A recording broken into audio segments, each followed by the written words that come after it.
So, good evening.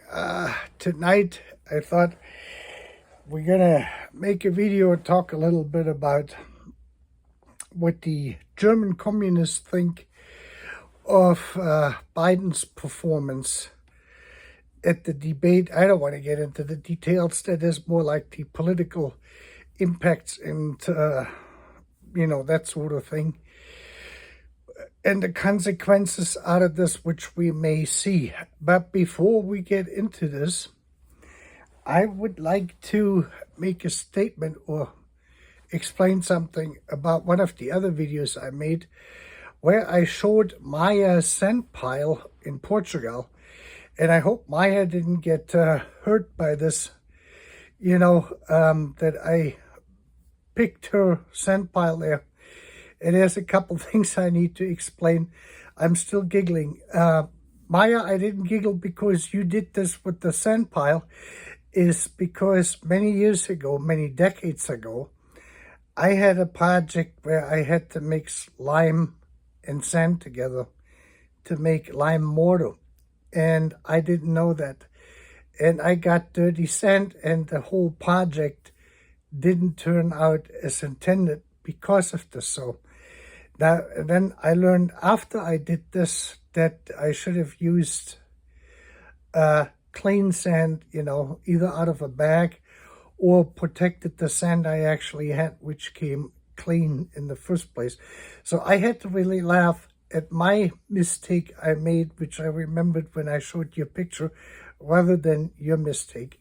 Another thing I have to say about sand in this particular sense is this is really only important to work with that clean sand when you do a lime mortar, when you mix a lime mortar, or you do the traditional gypsum plaster, basically, for the interior walls, when you cover that, where you really want to get a white tone to begin with as a base for it.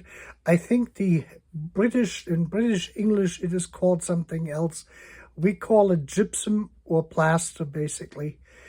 In German, it's called Gips, G-I-P-S, and it is usually white. The other thing is I wanted to mention about this was that you could make lime mortar also actually without using lime, but finely ground eggshells.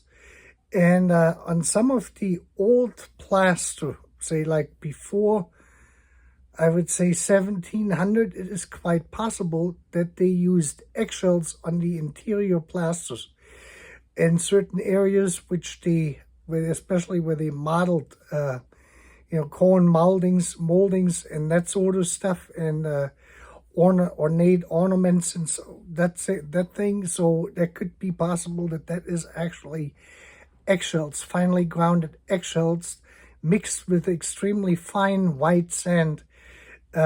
Probably in a 1 to 1.5 basis, maybe even 1 to 2 at the very most, with sand and clean water. That's another one of which I thought about, which they did use back then. That was just that. Now, let's talk about this. Now, if you're a regular viewer of my channel, first of all, I would like to thank everyone who subscribed to my channel. And the topic tonight we want to talk about or think about is Biden's performance and the reception of this within the Democratic Party. Now, for all the viewers who are not, since I'm in the United States, if you're not familiar with our political system, the politics here for pretty much since the founding of the country in 1776 has been based on a two-party system, the Republicans and the Democrats. The Republicans were called something else first before they went to change their name to Republicans. I forgot what that was. But that's not really that important since we're focusing on the Democrats. And for probably since John F. Kennedy, or around that time, the late 50s, early 60s, actually already since the 1920s with the stock crash, the Democrats attracted more of what we would call the center left, and to quite an extent the radical left, what we would define as radical left. So this entire left spectrum is basically covered. from the middle out, and the Republicans cover normally everything from the middle out all the way to the far right. And we have a third party that is the Libertarians, which get a few percentage points, usually in the election, sometimes more, sometimes less. They usually attract more of the Republican voter base with centrist libertarian views rather than Democrats. That would happen. That has never really happened to that extent. But here's now the thing is with the communists over in Germany. When I say the German communists, it is the newspaper is called Neues Deutschland, New Germany. And that was the official communist newspaper during East Germany during that time.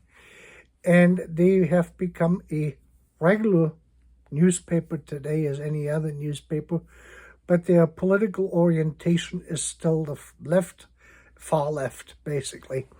That's what they're covering. These topics are near and dear to them. I'm, of course, not very affiliated or a believer in that kind of political opinion, not opinion, but the political belief system. My belief system is more centrist and more libertarian-based than anything else.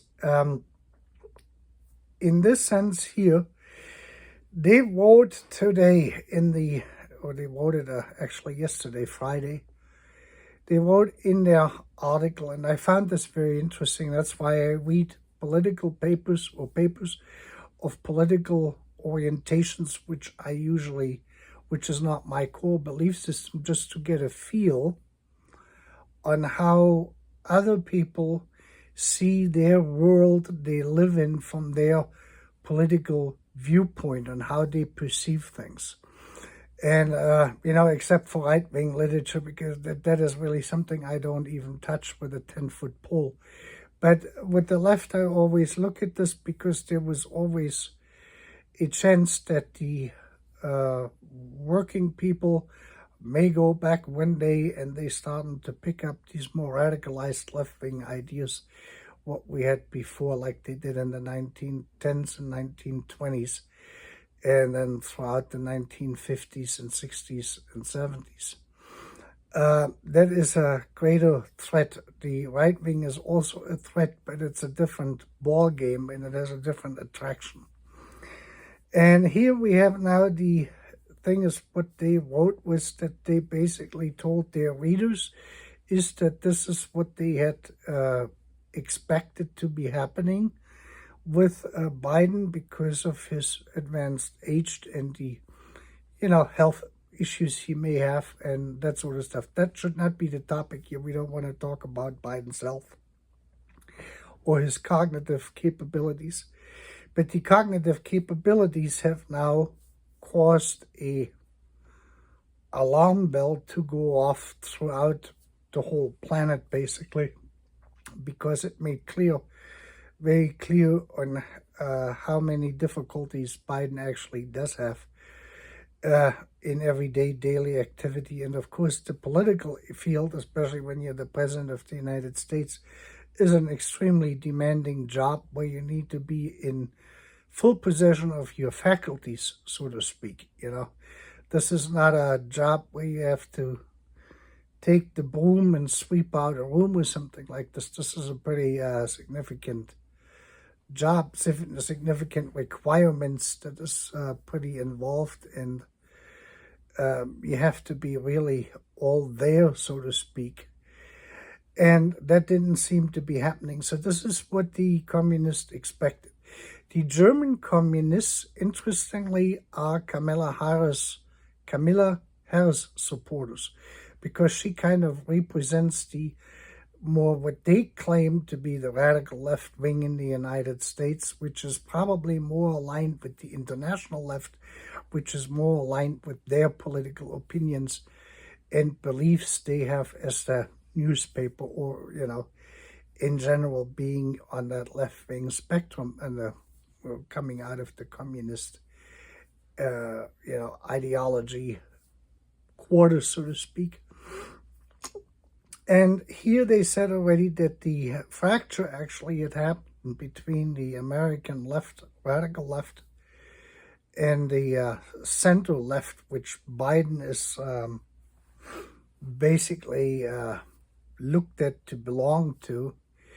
That would be your middle-class, working type family background and that whole thing. It's not the low, uneducated worker group, which had originally kind of, drifted towards the communist ideas more so than anything else.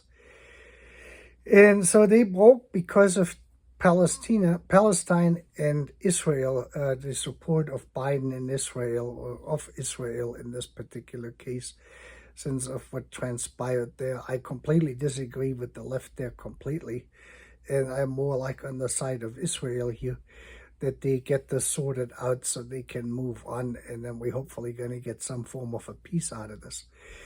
I'm not familiar with the details of Hamas. It was not the Palestinian people which caused the problem or the attacked the Israeli settlers and didn't do the hijacking of the Israeli citizens. But it was the Hamas, their political arm, and I guess the Palestinian people are really the one who are paying now a price for this kind of Hamas leadership they have, which they can't really get rid of. And hopefully if we could get rid of them, we might can get something better there going for the Palestinian people. At the same time, we can help Israel to have this whole place over there come to peace, as far as that's possible. But that's besides the point. So their entire viewpoint on this is that the Biden thing is basically over. And they wrote in there that they did not think, and this is what I found the most interesting part, they see this now that Trump is going to be able to win the election over Biden. And they think that only a younger candidate like Kamala Harris, which is their favorite, could, do this. I kind of doubt it, because here Kamala Harris is looked at to be too far to the left, excuse me. So Kamala is sort of out here. Obama is not going to run, and Hillary is not going to beat Clinton. If Hillary Clinton is, not Clinton is going to beat Clinton, she's not going to beat Trump. If Clinton is going to run, Hillary Clinton is going to run again, and we have a rematch of this, what we had in 2016, which, caused the victory for Trump at that point. Now, the concerns we have here is the statements Trump made, and this is really why I'm making this video in terms of immigrants and other groups and NATO and the Ukraine and all of this stuff, and this is probably mostly of interest to the viewers, because this is going to have significant impacts on a lot of people all around the world for a variety of reasons, Let's start with the immigrants, where he wants to deport all of the illegal immigrants and basically close down the country for immigration. Literally, that's basically what he's trying to do. And then deport an X amount of million of people back to their native countries of where they came from in the first place, which would be universal. We have Chinese people here who came to the Mexican border. We have people from India. We have people from Russia. We have people from Pakistan, all sorts of countries. People have traveled to Mexico or other Latin American countries and joined that cattle track they have coming up here. So this is all kind of the stuff what they want to undo. And he said he's going to be a dictator for one day and then is going to accomplish this. And he would use the United States military and federal resources to do that. I do not doubt that he is intending to do this. I'm absolutely certain that they're going to at least try to do this until a federal court here is going to block this, and eventually that the whole thing is going to wind up in front of the Supreme Court of the United States to get a final ruling.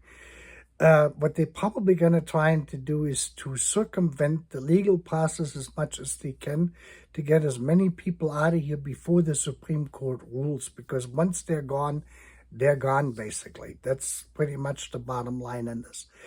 And the Neue Deutschland, the New German newspaper, they wrote that they thought that the authoritarian impact or the change to be a totalitarian, authoritarian government would come if the Republicans also would win the House and the Senate in November at the election, since we have the elections there at the same time for certain districts, which alter every 2 years basically. But there could be a possibility there.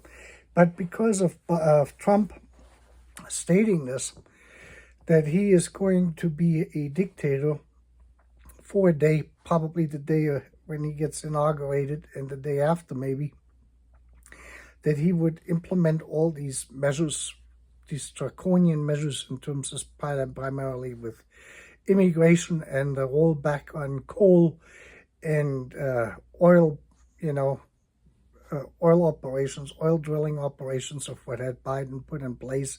He would undo all of the stuff basically within the first 24 hours of getting into the office. He also would cut then the funding for the Ukraine, basically the same thing what we had, and he would then see on how he can wriggle out of NATO.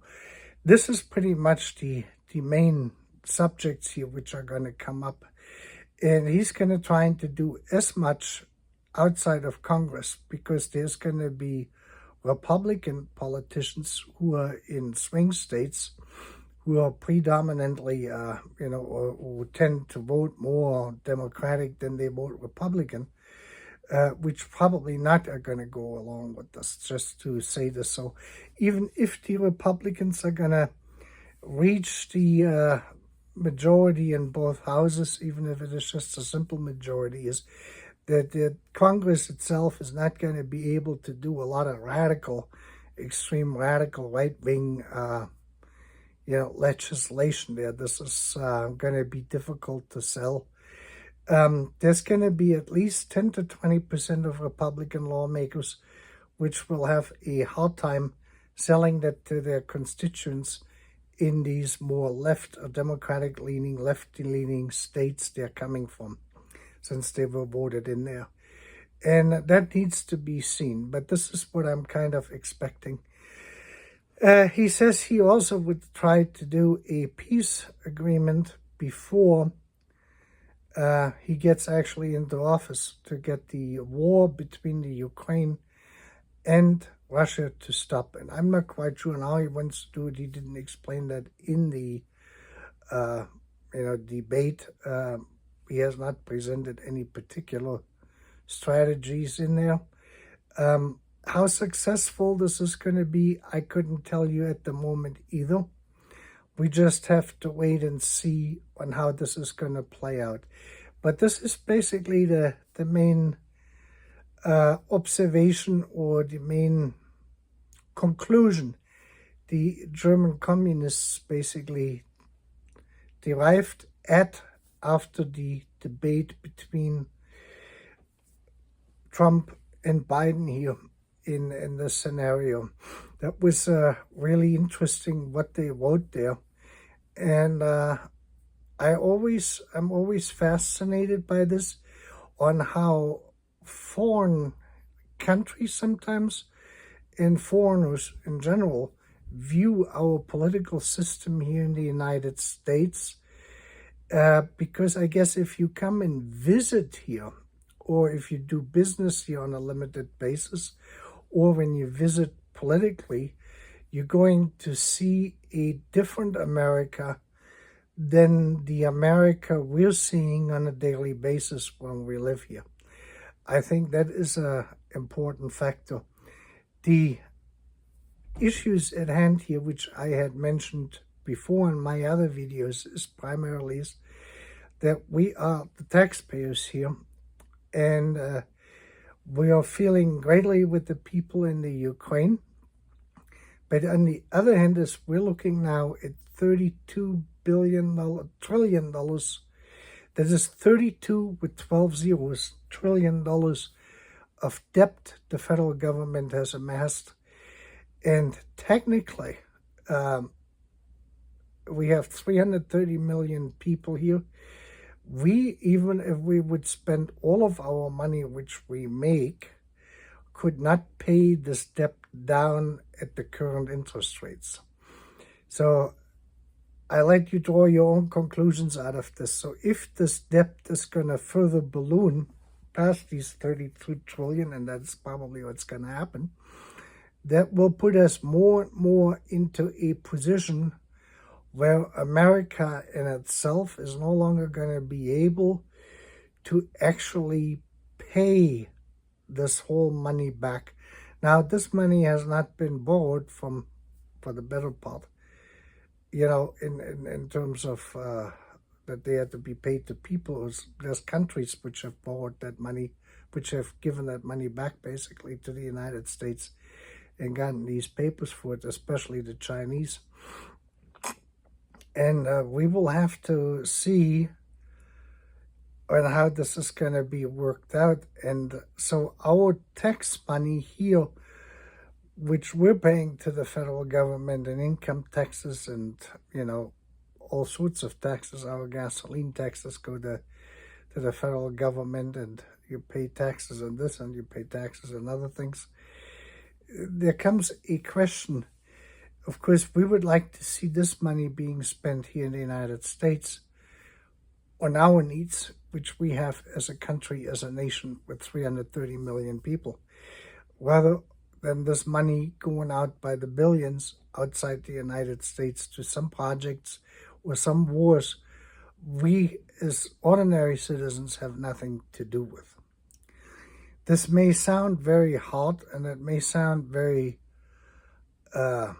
non-caring, but if we're not able to take care of us here in the United States, we cannot help anyone else. This is in personal life this way.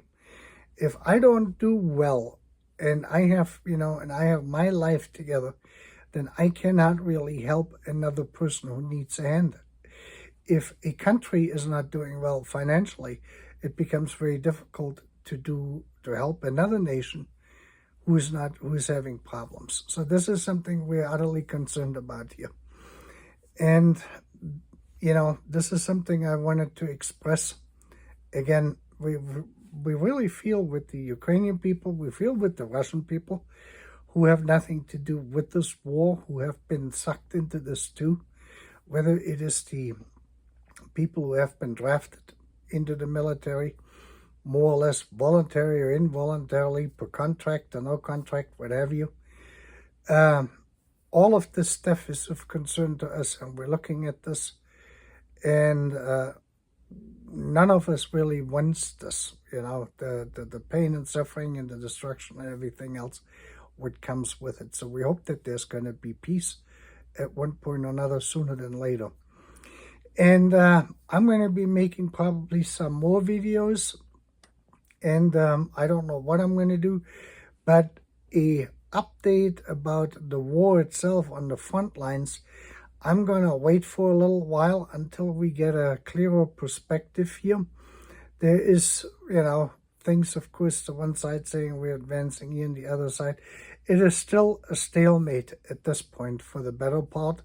There have been some territorial gains on the Russian side now with their offensive, but it is not very large. It is rather small compared to the overall, military apparatuses involved on both sides. And we will see who's going to make what move here in which direction. And at that point, when we get a little bit more clarity, where we can see more which way this is going to go, I will tune back in here and give you an update. Otherwise, I would like to thank all of those viewers who have subscribed, that they did subscribe.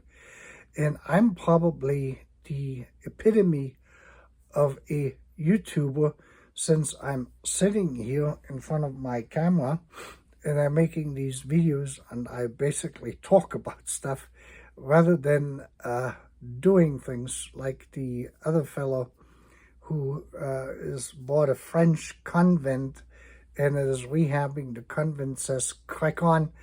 I kind of had to smile at that too. So not because of me or anything, it is just I'm kind of the contrarian here in this particular setup I got.